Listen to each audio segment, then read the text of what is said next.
So the Central Intelligence Organization (CIO) has been hit by massive resignations, with officers alleging that working conditions have deteriorated immensely.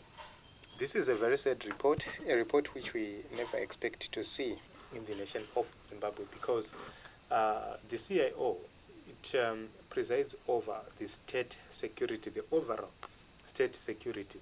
So when you see the military being deployed, they are deployed based on the intelligence from the state security department. When you see the president being protected, the main component of his protection is the state intelligence organization. The state intelligence organization is spread countrywide.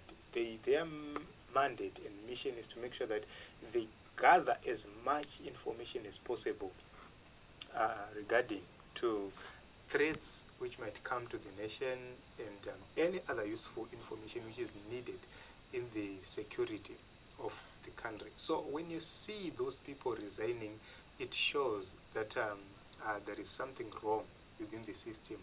These are highly trained personnel, probably trained for up to 1 year, more than the soldiers, more than the police. And it shows that these are very, very important people, very, very crucial people in the protection of any nation.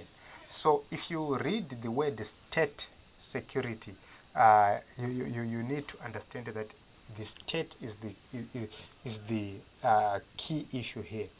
Security is the second key issue here, where we must make sure that we have a maximum security.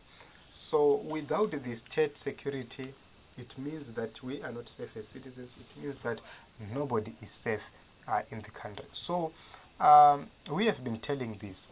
The remuneration being paid or being given to these people is not proper.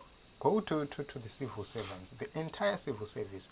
I don't believe that they are getting enough to sustain themselves, and that shows that indeed this government which we have does not care.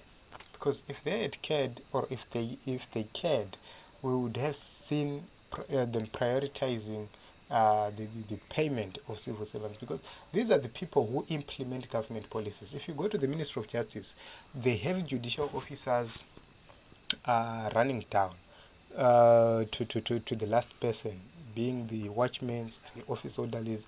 But all these people, they need better remuneration such that they deliver justice in the nation of Zimbabwe. So when they are underpaid, it means that the justice delivery system has been jeopardized.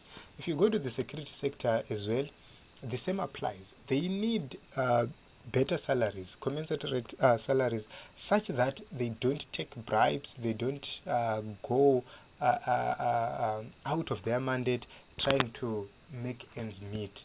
That is what is very, very important to note. If you go to the health sector, we have nurses, we have doctors. They must not go out of their mandate trying to make ends meet. So you would see that that is the problem we now have in the nation of Zimbabwe. Go to the registrar's office. This is another critical office where people can be issued with the documents, and these people might be risks to the national security. You might see those people being given documents just because the people working in the registrar's office are hungry and their salaries are not enough to make sure that they sustain their livelihoods. So government must know that each and every policy they bring, it is implemented by the people in the civil service, which means their remuneration is key. Their remuneration should commensurate with the work they are doing, such that, one, they do not sabotage the government activities. Number two, they do not strike unnecessarily. Number three, they don't take bribes at the expense of the jobs or at the expense of their mandates. Number four, they don't live as what is happening right now. Let us register to vote and vote for change.